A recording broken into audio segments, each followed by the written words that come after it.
Good morning. This is Darrell Gunter, your host for Leadership on WSOU 89.5 FM and streaming on the net at WSOU.net. Ladies and gentlemen, today we're so happy to have Mr. John Knights, the editor and author of Leading Beyond the Ego, How to Become a Transpersonal Leader. John, welcome to the program, and thank you for agreeing to come on to talk about what I think is this very innovative and very dynamic book titled Leading Beyond the Ego, How to Become a Transpersonal Leader. Welcome. Thank you. Thank you. John, if you could, you have a phenomenal background. I'm very honored to have you on the program. Can you share with our audience the highlights of your background? Okay, well, I guess it's worth stating to start with that I'm basically qualified as an engineer at university, chemical engineer. And then I spent the next 17 years in in corporate life, climbing the ladder, so to speak. I had the fortune to live in 5 different countries during that time. Apart from the UK, I lived in Sweden, Holland, Singapore, and the United States. Had 4 years in the United States, at the end of which I was a corporate vice president of a Fortune 100 company that was then called Combustion Engineering. It doesn't exist anymore, but or it's been bought out and spun off and so on and so forth. But in those days, it was quite a big organization, and I was, amongst other things, responsible for Asia Pacific for the corporation, and then I was responsible for strategy and policy. And then I was headhunted to go back to the UK, where I became a main board director, which is like a senior officer of one of the largest companies in the UK. In the mid-'80s, I had the opportunity to become chief executive of that organization, but I wasn't happy with the ethics. And in those days, there was no whistleblowing. So you had the choice to either play the game or get out. And I decided to get out. And at that point, I took the opportunity to become an entrepreneur. And I spent the next 10 years starting up a number of different companies in different areas, mainly technology and environmental technology oriented. And that gave me a different perspective on leadership, of course, and how to run businesses. I enjoyed that probably more than the corporate life, to be quite honest. But the thing that was really interesting was in 1998, I got the opportunity to learn to coach. And I was asked if I would moderate a group of chief executives who were going through their own learning and development. And that was when I started to really work out what my own attitude to leadership was, and looking and reflecting in the mirror, if you like, of their mirror of my journey of leadership. And what I realized was that I hadn't really thought too much about leadership. I just got on with a day job. And it was only really when I started to work in this way that I started to realize that the emotions and the spirit have so much to do with leadership. It's not just about rational decisions. It's not just about processes and strategy and so on and so forth.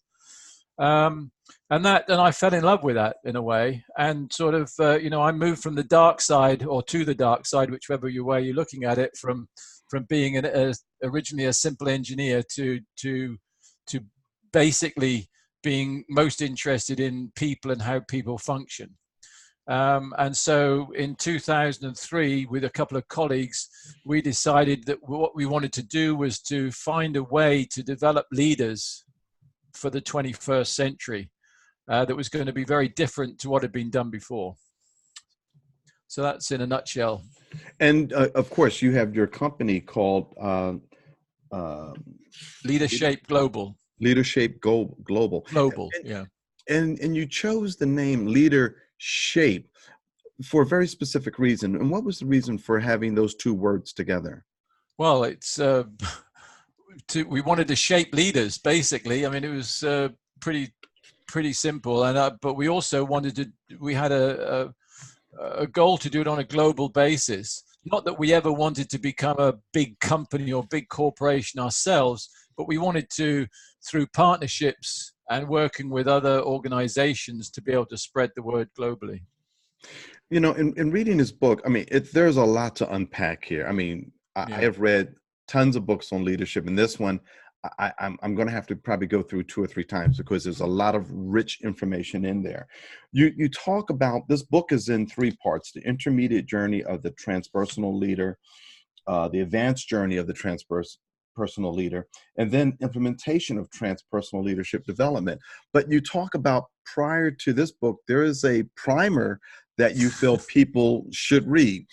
Talk to us about that. I know we're gonna get into this book, but I just want to let the listeners know that there's another book that they need to go out to get. Okay, so it's not so much another book, but it's really where we start off as leaders is as rational, ego-based leaders. So and this is not immoral, but it's where we start off. Our interest is in ourselves. We want to do well for ourselves. We want to get our first house. We want to get our first car. We want to get a family. It's all about what we want. And that's fine. But to become a leader in an organization, you have to go beyond being just for yourself. You're getting paid to make decisions for the organization. And often we get very confused about what decisions we're making for. Are we making them for our own career, or are we making them for the benefit of the organization, the benefit of the organization's stakeholders? And we want to bring that to full consciousness so that we're making that, when we make those decisions, we're doing it ethically. Excellent. And so what was the inspiration to bring this edited volume together? Okay, well, we've been working, as I said, since early 2000s to develop a program, what we call a journey, really, to take people through so that they start by raising their self-awareness. They learn to manage their emotions. They learn how to use different leadership styles in different circumstances, how to use those leadership styles to develop the culture that they want in the organization. And then moving to a more advanced state, raising their values to full consciousness so that every decision they make is with their core values. And that's something we often forget about too. We tend to, and in fact, we're often encouraged in organizations to leave those values at the front door when we come in. They're okay for the family, but not for work. And that's why so many organizations are in this mess of ethical problems and getting fines and so on and so forth. So we want to develop leaders that can move beyond their ego, and hence the title of the book, so that they're thinking about the stakeholders in the organization, and not for their own benefit. And that was the inspiration initially. But of course, from the beginning, it was kind of difficult to write that book. It was we had to not only run those programs for a long time, but gather the analysis and data that the outputs of those programs. And so that was taking a long time. And there were a couple of books that were precursors to this. But this one we were actually approached by Routledge, which is, one of the top academic publishers in the world, if we were interested in doing that, because what they saw was an opportunity to write a text. Their prime interest was actually a text for academia, for MBAs, graduate courses, and so on and so forth. And we sort of said, well, yeah, we want that. That's great, but we also want to be able to do it so it's a reference for any leader who wants to go through their own journey. Okay, so that was the essence of it, and it's made it's had an incredible impact, actually, much greater than we expected. And how are you getting this book out beyond Routledge? I mean, I'm very familiar with Routledge. I work in the publishing industry, right? And I know publishers their marketing it's not as expansive as maybe some of us would like, Yeah, because yeah. they have so many books to publish. How are you getting this message out? I mean, of course, coming on our program as Yeah. well, but Well, we've been lucky to have a number of interviews with radios and television stations. We've done a number of webinars, and if people go onto our website, they go on the home page, in fact, and click and your on website is, please feel free to promote it. leadershapeglobal.com. Leadershipglobal.com. Leadershipglobal.com. Global.com. Yeah. And on the home page, there is a picture of the book. If they just click on that, then they'll see a whole series of articles, videos, etc., etc. Lot of materials. Yeah, a lot of material. Plus, Routledge were actually uniquely for this book. I guess we're a kind of a pilot. Was that they've actually worked with us for us to produce a series of white papers. So we got 9 white papers. A 10th one is coming out this month on productivity, and they're all applications of transpersonal leadership, and they're all free downloads. Oh, very nice. So yes, to some extent, it's about marketing and the book and making that's fair enough. But actually, in their own right, they're academic papers, but fairly easy to read. I mean, they're not really heavy stuff, but they're academic in the sense that they've all got good references, so that they're genuine. They're not just sort of made up stories. I teach at Seton Hall University, both the graduate and undergraduate level, professional sales, with my good dear friend John Hoffman.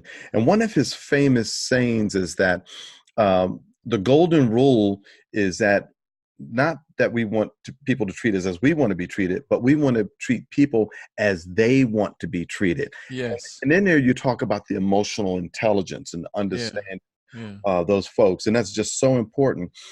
I want to jump to, in the opening paragraph, you start off and you write, the authoritarian or best paternal leadership styles of the past, along with hierarchical and non-diverse organizations, are struggling to cope in this new world. What challenges are these types of leaders facing, and how will your book help them to make the transition?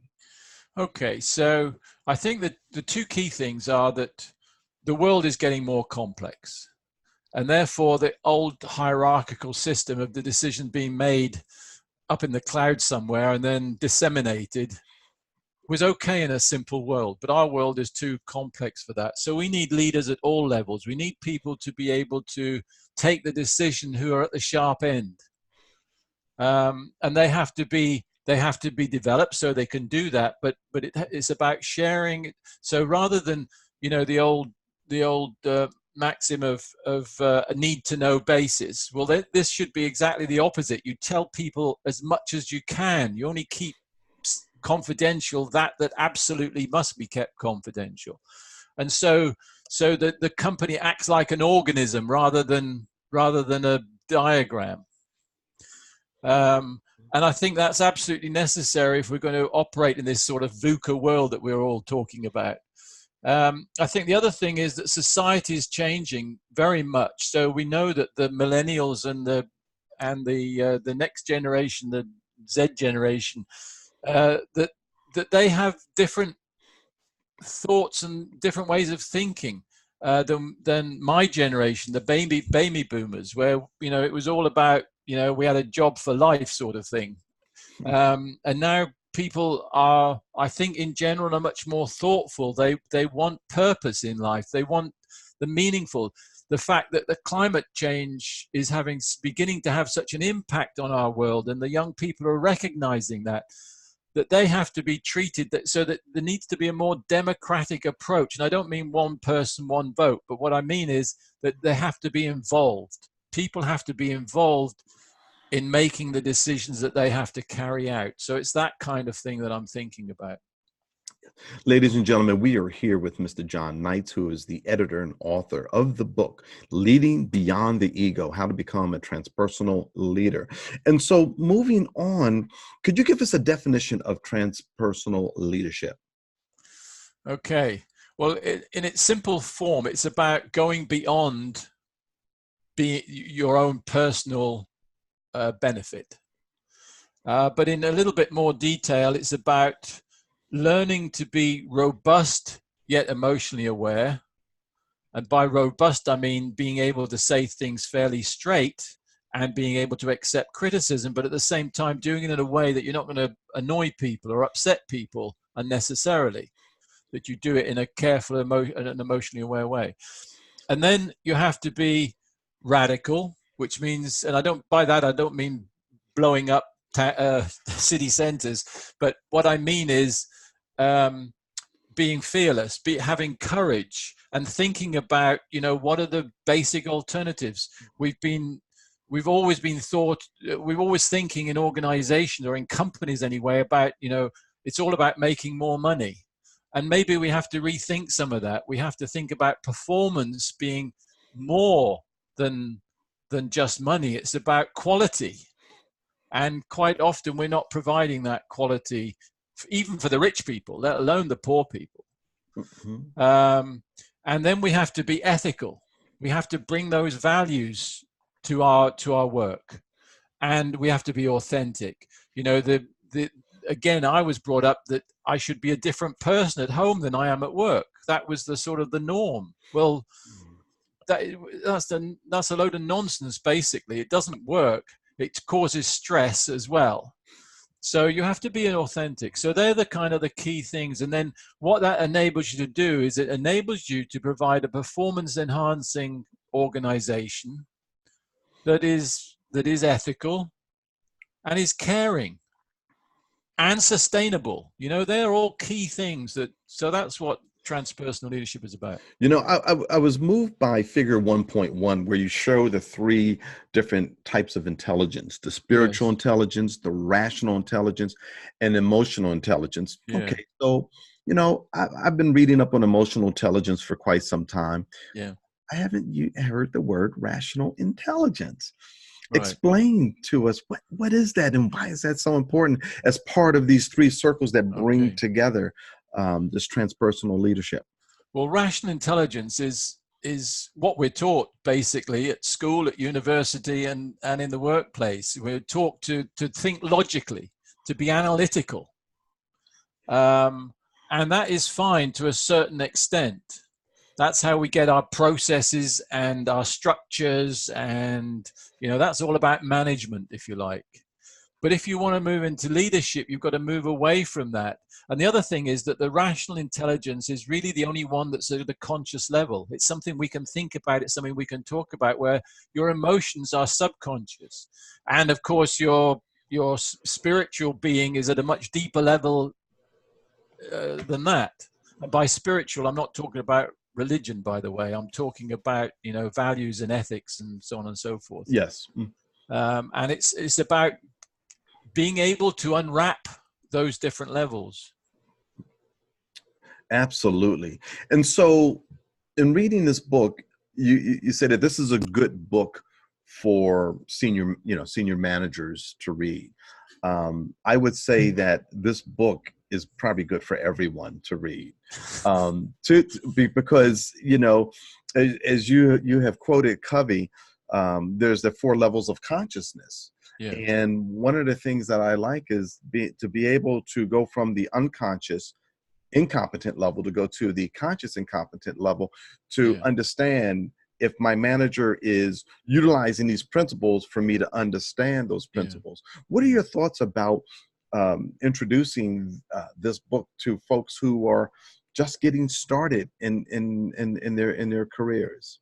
Well, I think it's the best time, really, and I've found that I do quite a lot of lecturing at undergraduate and graduate level, and whenever I bring this subject up, it's eaten up quickly by younger people, quicker than older people, because older people have got they've got the way that they've done things for years, and they have to sort of almost go on the road to Damascus to get an aha moment to be able to change, whereas younger people haven't formed those fixed views anymore. They're much more flexible and much more open to thinking, and in fact, one of the things that we're doing more and more is we're working with universities to actually provide them with our intellectual property as part of their course. So we're actually training universities to deliver this kind of material.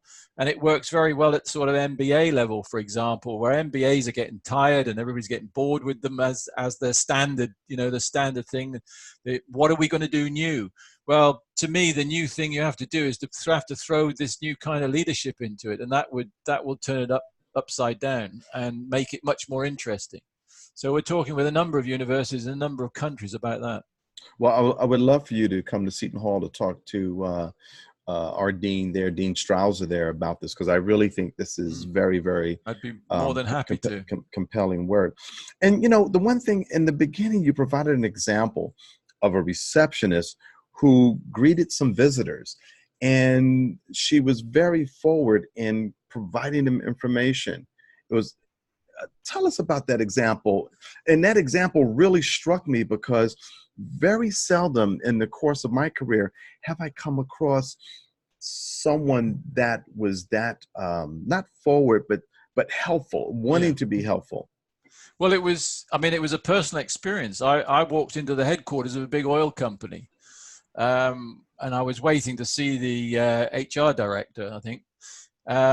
And this guy, and he was a guy, actually. I mean, you sort of, unfortunately, we are trained to think that if it's a receptionist, it's going to be a woman. But in this case, it was a guy. So it was a, it was the gender reversal type of thing. And he just started to explain to us, asked us if we were interested in knowing a little bit more about the company. And I thought that was an incredible initiative. And the thing was that when I spoke to the people I was visiting, who were much more senior than him, whether they knew about this, they had no idea. He was just taking the initiative.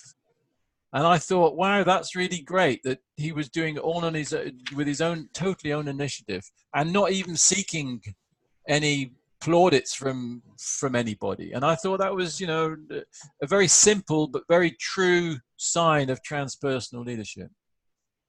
Recently I did experience that. Probably one of the few times in my career I was calling on a particular business, and the people who answered the phone were very friendly, and they advised me that the owner wasn't in, but you can call back at this time and she'll be there.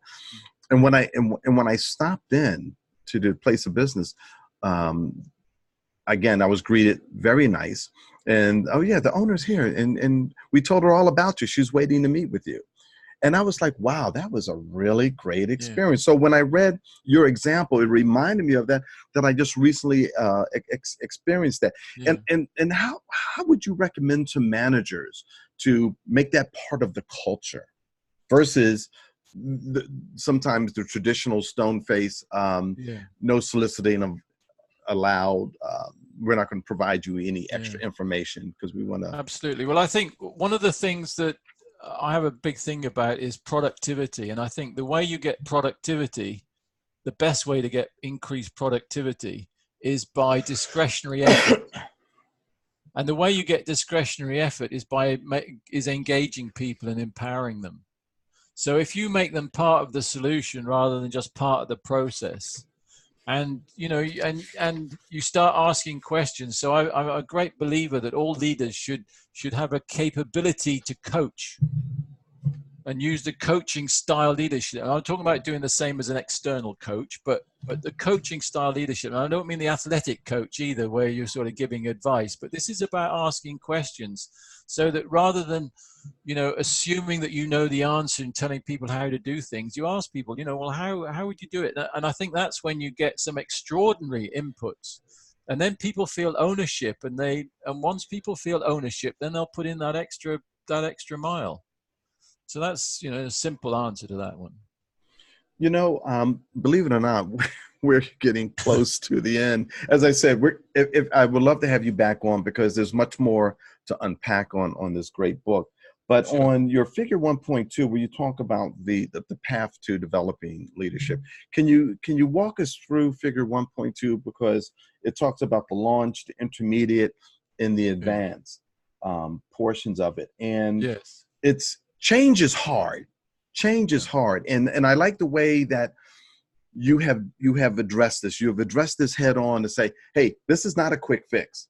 You're going to have to work at this, which I love. Yeah, absolutely. I mean, it does take time, and to become a good leader or a great leader, even, you have to be able to change behaviors. You have to change habits, because we all have this tendency to a sort of Stone Age default.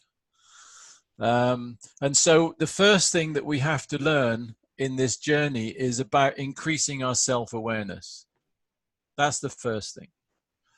We have to understand ourselves better, in many ways, not just emotionally, but also, how do our five senses work? Are we an extrovert or an introvert? Do we feel our way through things, or do we think our way through things? There's lots of levels that need unpeeling to understand ourselves, and it never finishes. And then it's very much so important is about learning how to manage our emotions. And of course, that's in the whole emotional intelligence thing. But it's, I meet so many people who said, yeah, I know what emotional intelligence is. And they've read the book and they maybe understand it rationally. But have they taken it in and actually changed a few behaviors?